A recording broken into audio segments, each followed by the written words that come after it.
was the year 1831 when the Royal Navy set sail the HMS Beagle on a mission of great importance. Charged with the task of mapping the coasts of South America, the Falkland Islands, and the mysterious Galapagos Islands, the expedition sought not only to expand the boundaries of human knowledge but also to secure vital information for use in times of conflict. The captain of the vessel, Robert Fitzroy, a man of both scientific and strategic acumen, recognized the need for a geologist to accompany the voyage, a keen observer with a thirst for discovery. Enter Charles Darwin, a bright-eyed 22-year-old graduate from Cambridge, whose passion for the natural world was matched only by his insatiable curiosity. With his trusty journal in hand and a spirit of adventure coursing through his veins, Darwin eagerly accepted the captain's offer, unaware of the profound impact this journey would have on his life and the future of science. In 1831, as the Beagle set sail into uncharted waters, Darwin found himself immersed in a world teeming with wonders. From the rugged coastlines of South America to the desolate beauty of the Falkland Islands, each new destination offered a wealth of geological marvels waiting to be unearthed. With each passing day, Darwin's understanding of the Earth's history grew, shaped by the fossils and rock formations he meticulously documented along the way. But it was the enchanting Galapagos Islands that would leave the most indelible mark on Darwin's mind. Here, amidst a tapestry of volcanic landscapes and pristine beaches, he encountered a menagerie of unique creatures unlike any he had ever seen. From the giant tortoises that roamed the islands with an air of ancient wisdom to the myriad species of finches with their subtly varied beaks, Darwin marveled at the diversity of life that flourished in these remote corners of the world. It was during his time in the Galapagos that Darwin's keen powers of observation and his instinct for pattern recognition began to converge, sparking the first inklings of a revolutionary idea. As he studied the subtle variations among the island's inhabitants, Darwin began to discern a pattern that hinted at a deeper truth about the nature of life itself. Piece by piece, like a puzzle slowly taking shape, Darwin began to formulate his theory of evolution by natural selection. Drawing upon his observations of the Galapagos finches, whose beak shapes seemed finely tuned to the specific demands of their environment, Darwin proposed that species evolved over time through a process of gradual adaptation to their surroundings. Those individuals best suited to their environment would thrive and reproduce, passing on their advantageous traits to future generations, while those less well adapted would gradually fade into obscurity. As the Beagle continued its journey homeward, Darwin's mind buzzed with the implications of his theory. The voyage had been more than a mere adventure, it had been a crucible of discovery, a journey of self-discovery as much as it had been an exploration of the natural world.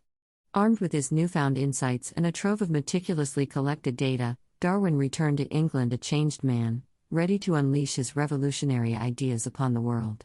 And so, it was on the windswept decks of the HMS Beagle, amidst the rolling waves and the cries of seabirds, that a young naturalist named Charles Darwin embarked on a journey that would reshape our understanding of life on Earth. From the rocky shores of South America to the enchanting shores of the Galapagos Islands, Darwin's voyage of discovery would pave the way for a new era in science, one defined by curiosity, exploration, and the relentless pursuit of truth. Darwin's theory of evolution through natural selection took shape, a theory that suggested life was not static but ever-changing, driven by the survival of the fittest. His revolutionary ideas were met with both awe and controversy, for they challenged the very foundations of contemporary understanding. Adaptation and survival of the fittest are fundamental concepts in evolutionary biology that describe how organisms evolve traits suited to their environment and how individuals with advantageous traits are more likely to survive and pass on those traits to future generations. These principles play a crucial role in shaping the diversity of life on Earth. For example, the ancestors of snakes were likely terrestrial lizards that inhabited diverse environments, ranging from forests to open grasslands. These early reptiles possessed well-developed limbs, which served various functions such as mobility, stability, and capturing prey. At that time, having limbs was advantageous for navigating complex terrains and pursuing agile prey.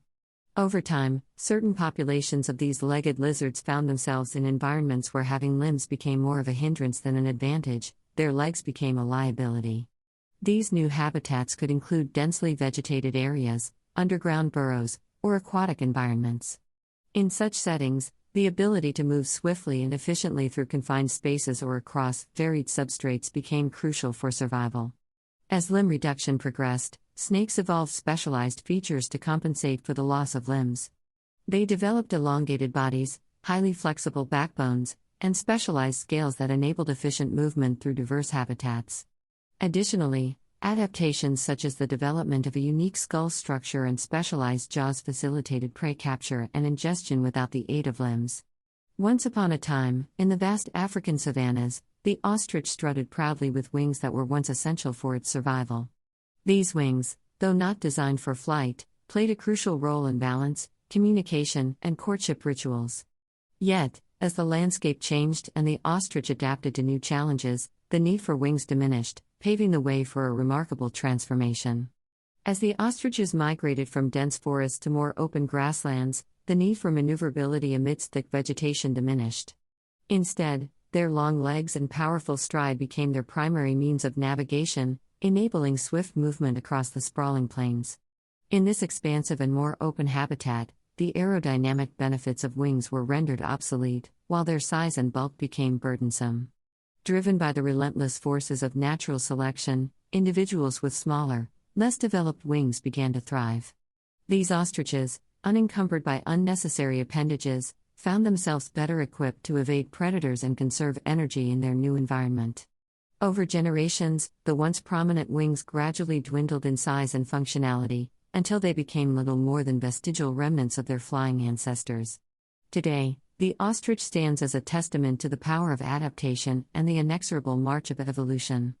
What was once a creature with wings, albeit unfit for flight, has shed its unnecessary burden in favor of traits better suited to its current way of life. The ostrich's journey from winged creature to flightless wonder serves as a poignant reminder of the ever-changing nature of life on Earth and the remarkable transformations that can occur in the pursuit of survival. Once upon a time, in the tangled branches of our evolutionary tree, our ancestors sported tails much like those of our primate relatives. These appendages served various functions, from aiding in balance and mobility to facilitating communication and even grasping objects. However, as our ancestors transitioned from arboreal life to a more terrestrial existence, the need for a tail diminished. The environment in which early humans found themselves began to change. Open savannas replaced dense forests, and bipedalism emerged as a favored mode of locomotion. These shifts placed new demands on the body, favoring traits that enhanced endurance, efficiency, and adaptability. The once useful tail, now more cumbersome than beneficial, gradually faded from prominence. Individuals born with shorter tails, or perhaps even none at all, found themselves at an advantage in this changing landscape. Freed from the constraints of a vestigial appendage, they were better equipped to navigate the challenges of their environment, whether it be traversing vast grasslands or fashioning tools for survival. As time marched on, the selective pressures favoring taillessness intensified. Those without tails thrived, passing on their advantageous traits to successive generations. Meanwhile, the once prominent tail became little more than a genetic memory, fading into obscurity as humans continued to adapt and evolve. In the end, the loss of our tails speaks to the remarkable capacity of life to adapt to changing circumstances. What was once a vital appendage became obsolete, replaced by traits better suited to the challenges of our ever-changing world. And though we may no longer possess the elegant tails of our primate cousins, we carry with us the legacy of our evolutionary past, reminding us of the remarkable journey that has led us to where we are today. Are we truly learning the lessons of evolution, or are we careening down a dangerous path, diverging from the wisdom of our ancestors and hurtling towards our own extinction? Let's pause, ponder, and pivot before our unprecedented actions lead us to a fate unseen in our evolutionary history. When a certain feature of our anatomy ceases to serve its purpose and instead becomes a hindrance to our way of life, we adapt and evolve to thrive without it. Just as early snakes shed their legs, ostriches lost their wings, and our ancestors abandoned their tails, we too must embrace change and innovation rather than clinging to outdated traits. Resilience lies not in futilely preserving what no longer serves us, but in courageously forging ahead, unburdened by the limitations of the past, and embracing the boundless potential of adaptation. Creatures throughout history, like legless snakes and wingless ostriches, have shed unnecessary features to thrive in their environments. Just as early snakes didn't waste energy moving their legs to keep them once they lost their function, ostriches didn't flap their wings needlessly to just keep them, and our ancestors didn't fake tail swings to keep their tails. We question why we engage in exercise. Why lift weights when machines can do the heavy lifting for us? Why bother with physical activity when comfort beckons? Yet, the benefits of exercise are undeniable: better blood pressure, regulated sugar levels, stronger hearts, and improved immunity. Still, as we dedicate ourselves to workouts, it's worth questioning. In a society dominated by sedentary lifestyles and screens, can't we adapt differently? Shouldn't we find ways to thrive without relying on muscles and spend time to do exercise? Can't we navigate long hours of sitting without taking breaks and small walks? Today's world demands to stay inactive, to sit in one place for long hours and use eyes to see screen. Let's learn from evolution, shedding what no longer serves us and embracing what moves us forward. This is a story that's still unfolding, but one we must write thoughtfully.